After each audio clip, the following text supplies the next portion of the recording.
हुजाराबाद क्षेत्र चुनाव परिणाम तेलंगाना की राजनीति में कंपन पैदा कर दिया है।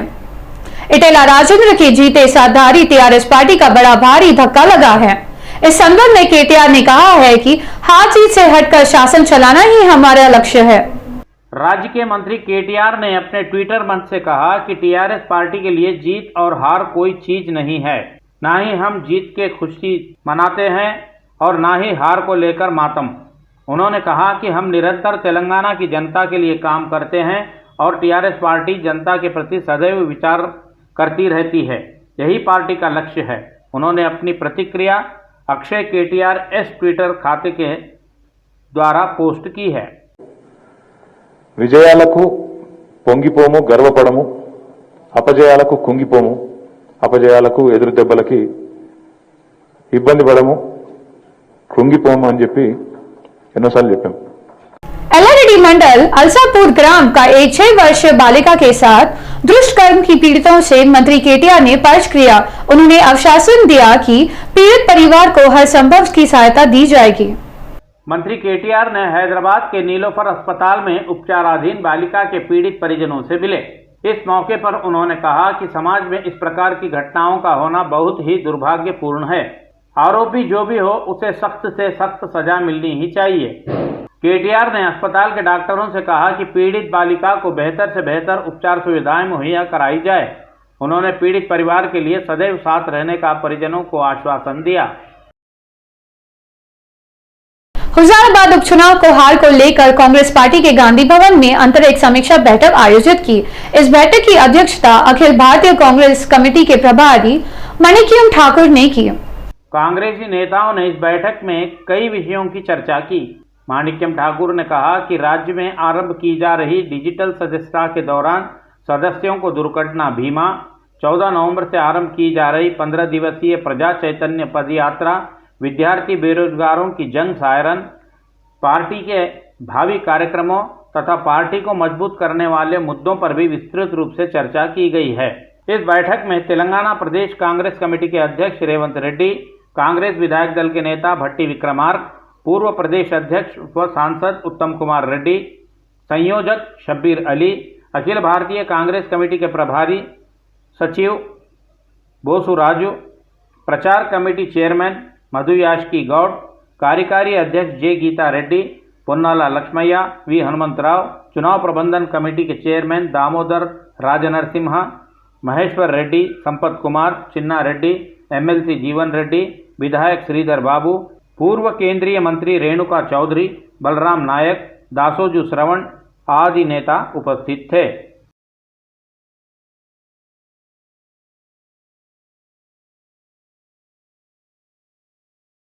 हुजाराबाद उपचुनाव में भारतीय जनता पार्टी के प्रत्याशी इटेला राजेंद्र ने टीआरएस पार्टी के प्रत्याशी को 23,855 वोटों से भारी बहुत से हराया।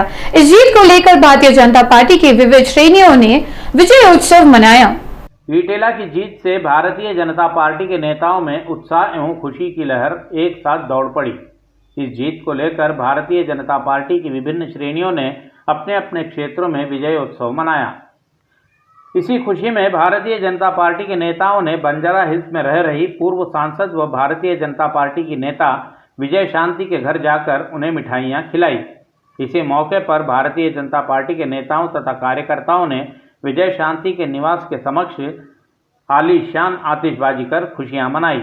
इस मौके पर नेताओं ने आसपास रहने वाले बच्चों में पटाखे भी वितरित किए।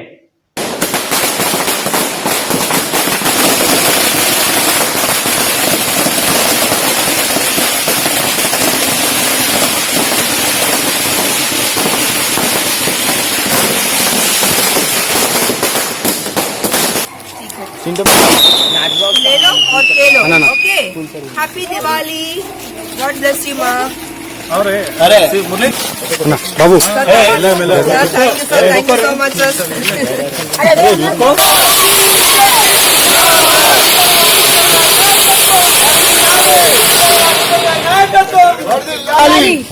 శాంతి మేడం గారి నాయకత్వం, శాంతి మేడం గారి నాయకత్వం। राजनीति में चुनाव को हड्डी नहीं होती कहा जाता है, नेता समय और संदर्भ के अनुसार अपनी जुबान का संतुलन खो बैठते हैं। वर्तमान समय के टीआरएस विधायक गोवला बाल राजू की परिस्थिति यही हो गई है। हुजूराबाद उपचुनाव के संदर्भ में सभी राजनीतिक दलों के नेताओं ने अपने अपने विपक्षी दलों को उकसाते हुए मनमाने ढंग से बयानबाजी की है। इस चुनावी युद्ध मैदान में जीत हार की बात को बाजू रखकर देखें तो अपनी जुबान फिसल कर बात करने वाले नेता अब अपना सर पकड़कर चिंता में डूबे हुए हैं। मुख्य रूप से अच्चमपेट के टीआरएस विधायक गव्वाला बालराजू के लिए यह समस्या काफ़ी कठिन हो गई है। इन्हीं चुनावों के संदर्भ में गव्वाला बालराजू ने कांग्रेस अध्यक्ष रेवंत रेड्डी पर निशाना साधते हुए अपनी जुबान फिसला दी थी कि यदि हुजूराबाद में टीआरएस पार्टी नहीं जीती तो मैं अपने विधायक पद से त्यागपत्र दे दूंगा। अब यहां भारतीय जनता पार्टी प्रत्याशी के जीत को लेकर कांग्रेस के नेता बालराजू पर जोर डालते हुए अपनी पार्टी की करारी हार को भी भूल गए हैं। कांग्रेसी नेताओं ने मांग की कि गव्वाला बालराजू अपनी जुबान पर कायम रहकर अपने विधायक पद से तत्काल त्यागपत्र दे दें। इन नेताओं का एक वीडियो सामाजिक माध्यमों पर काफी घूम रहा है। హలో ఎవరు? అన్నా బలరాజు అన్న అవును. అన్న మీరు ఈరోజు రాజీనామా చేస్తారా అన్న? చేస్తారా అన్న? అచ్చంపేట ఎమ్మెల్యే బలరాజు గారేనా? నువ్వెవరు? నేను శోభన్ నాయక్ మైబాద్ డిస్టిక్ అండి. ఓకే, ఏం కావాలి చెప్పు. మీరు రాజీనామా చేస్తారా అన్న? చేస్తాను. నీవాని కిషన్ రెడ్డినో ఏమన్నా రాజీనామా చేయమని నేను మా వాళ్ళు చెప్పలే అన్న. చెప్పినందుకే కదా నేను మాట్లాడేది. లేదన్నా లేదన్నా అన్న, నేను ఎమ్మెల్యేగా రాజీనామా చేస్తా అన్నారు. మీరు చేస్తారా పెట్టే అన్న? నా ఇష్టం వచ్చినప్పుడు చేస్తా పెట్టే. అట్లా ఫస్ట్ ఎందుకు అనాలన్నా? నా ఇష్టం రా భయ్, పెట్టాయి అన్న. మంచిగా మాట్లాడన్నా. మంచిగా మాట్లాడినప్పుడు పెట్టేయాలి, ఇంకా పెట్టేయమన్నప్పుడు. ఎందుకన్నా? మీరు చెప్పారు కాబట్టి మాట్లాడుతున్నా నేను. నా ఇష్టం అంటున్నా, నా ఇష్టం వచ్చినప్పుడు చేస్తా. అంటే ప్రజాస్వామ్యానికి విరిచే సందేశం ఏదైనా? అంటే ఎలక్షన్ టైంలో ప్రజలు రెచ్చగొట్టే విధంగా మాట్లాడడం ఏదైనా? ఓకే ఓకే, చూద్దాంలే. మీరు రెచ్చగొట్టేది అన్ని రికార్డ్ అవుతున్నాయి నాతో. అన్న ఏమేమి మాట్లాడుతుండ్రు అన్న, ఇప్పుడు నా ఫోన్ కూడా రికార్డ్ అవుతుంది అన్న. మీరు చేసుకోరా భయ్, నువ్వేం చేస్తావు చేసుకోను. నేనేం చేయలేదన్నా. మీరు చెప్పిన మాటలు ఏం చేస్తావని కూడా ఉంది బిడ్డ. నువ్వు గతంలో ఏం ఫోన్ మాట్లాడింది కూడా ఉంది. ఓకే చేయడన్నా. గతంలో అన్న మీరు ఏం ఫస్ట్ ఎలక్షన్ లో ఏం చెప్పారో దానికి కట్టుబడి ఉన్నారా లేదా అని మాట్లాడుతున్నా అంతే. ఓకే, మంచిది. నా ఇష్టం వచ్చినప్పుడు చేస్తాను. మీకు దమ్ము ఉంటే మీ కిషన్ రెడ్డిలో, మీ ఎంపీలను, మీ ఎమ్మెల్యేలను రాజీనామా చేయమనండి. మా ఎమ్మెల్యేలు అన్న, మా ఎమ్మెల్యేలు మా ఎంపీలు రాజీనామా చేస్తా అనలేదన్నా. మీరు చెప్పారు కాబట్టి మీకు ఫోన్ చేసిన.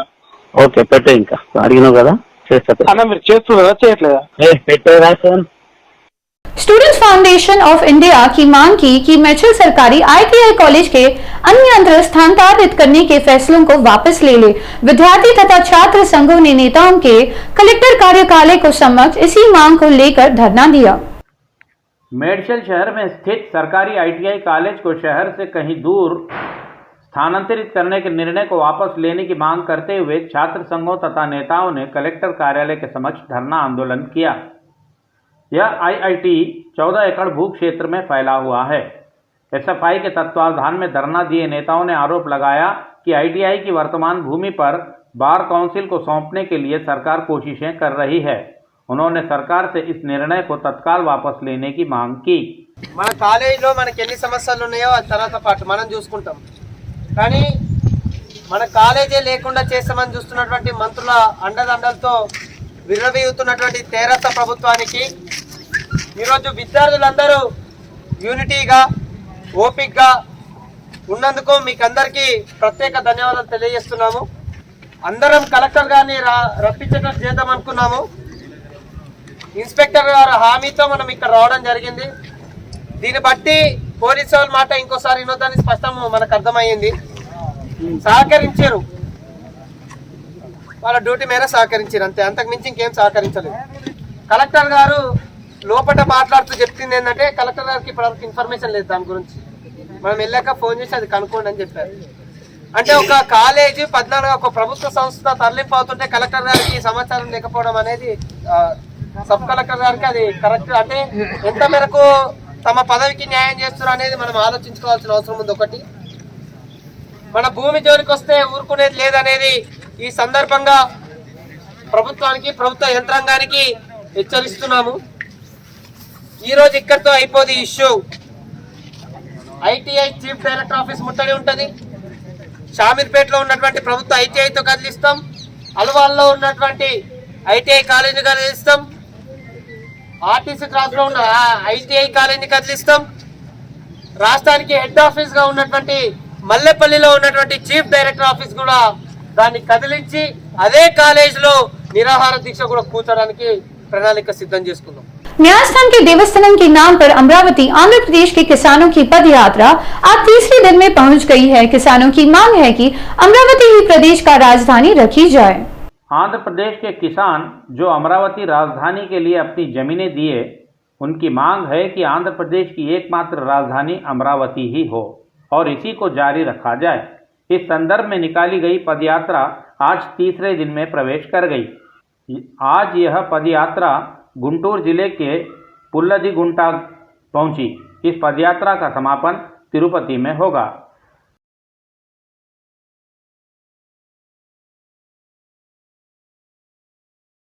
तेलंगाना राज्य सड़क परिवहन निगम की व्यवस्था के विकास के साथ साथ निगम के प्रबंध निर्देशक सज्जनार निगम छंटाई पर भी जोर दे रहे हैं। उन्होंने निगम के कर्मियों के गुटखा खैनी के सेवन करते हुए उन्हें चेतावनी दी है। वीसी सज्जनार ने अपने ट्विटर से आरटीसी कर्मियों को सख्त चेतावनी दी कि निगम के बस चालक, कंडक्टर सहित यात्री भी बसों में सवार होकर पान मसाला, गुटखा या खैनी का सेवन न करें। उन्होंने बताया कि इन चीज़ों को चबाकर बसों में थूकना यह कहाँ की इंसानियत है। उन्होंने यह भी कहा कि जांच के दौरान इन चीज़ों का सेवन करते पकड़े गए लोगों तथा कर्मियों से जुर्माना वसूला जाएगा। उन्होंने इन आदतों को त्यागने का सभी से आग्रह किया।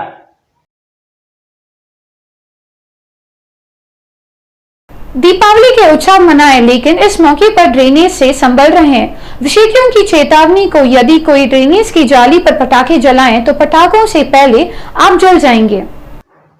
पटाखों को जलाने के मामले में आवश्यक सतर्कता बरतने के साथ साथ मेन होल तथा ड्रेनेज के जालीदार ढक्कनों पर पटाखे न जलाने की विशेषज्ञों ने हिदायतें दी है। उन्होंने बताया कि ड्रेनेज लाइनों से मिथाइल वायु बहकर बाहर आती है जो अति ज्वलनशील होती है। इससे भीषण आग लगने की प्रबल संभावनाएं होती है। इससे संबंधी एक वीडियो ट्विटर मंच पर काफी धूम मचा रहा है। फेसबुक ने एक सनसनीखेज निर्णय लिया है। 10 वर्ष पूर्व आरंभ हो गई फेस रिकॉग्निशन से खाता खोलने की पीड़िती को हटा दिया गया है। इस बात से फेसबुक ने घोषणा की है।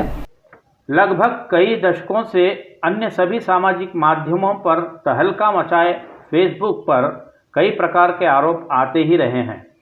फेसबुक ने उपभोक्ताओं का डाटा एवं व्यक्तिगत जानकारियां लीक होने का अपमान भी सहा है। इस समय फेसबुक के 75% उपभोक्ता फेस रिकॉग्नाइजेशन का इस्तेमाल कर रहे हैं। फेसबुक संस्था के इस ताज़ा निर्णय से फेसबुक उपभोक्ताओं को काफ़ी निराशा हाथ लगी है। मध्यम वर्ग के लोगों ने अपने निजी मकान के सपने को साकार करने के लक्ष्य से फ्यूचर मेकर संस्था का गठन किया गया है। संस्था के स्थापक लिंगरू वीरయ్య चौधरी ने टाउन परियोजना के पत्र का विख्यात गायिका गीत माधुरी कृष्ण श्रीनिवास द्वारा लोकार्पित कराया। अमीरपेट स्थित एक होटल में लिंगनेनी वीरయ్య चौधरी ने कार्यक्रम को संबोधित करते हुए बताया कि आज कुछ लोग रियल एस्टेट को उन्नत वर्ग के लोगों तक ही सीमित मानते हैं। इस कारण हमने हैदराबाद के सीमावर्ती क्षेत्रों में मकान बनाकर रहने की व्यवस्था मुहैया कराई है। उन्होंने बताया कि लगभग 23 एकड़ भू क्षेत्र वाले इस वेंचर में सभी प्रकार की सुविधा मुहैया कराई जा रही है। इस कार्यक्रम में गायिका गीता माधुरी तथा कृष्णा श्रीनिवास ने भी अपने निजी मकान के सपनों के अनुभवों को साझा किया। ఎల్వి చౌదరి ఈరోజు షాద్ నగర్ డౌన్ టౌన్ అనే వెంచర్ని లాంచ్ చేయడం జరిగింది. ఇది 23 ఎకర్స్ మెగా వెంచర్ అండి. డిటిసిపి అప్రూవల్తో 322 ఫ్లాట్స్ వచ్చాయండి.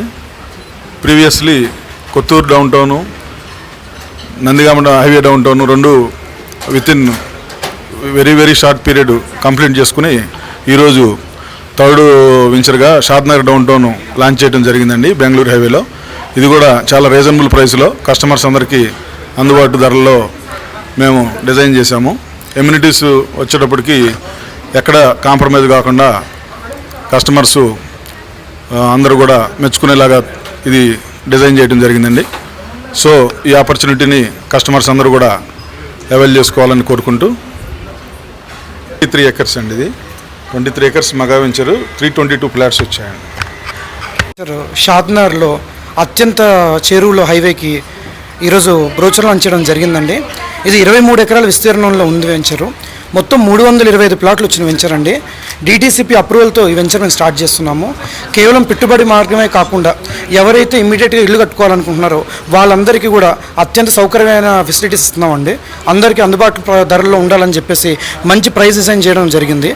సో ఎవరైతే తక్కువ టైంలో వాళ్ళ కష్టార్జితాన్ని మా వెంచర్లో పెట్టుబడి పెట్టుకుంటారో వాళ్ళు ఖచ్చితంగా రేపన్న రోజున మంచి ఆర్థిక లాభం అనేది వస్తుందని చెప్పి ఈ సందర్భంగా నేను చెబుతున్నాను.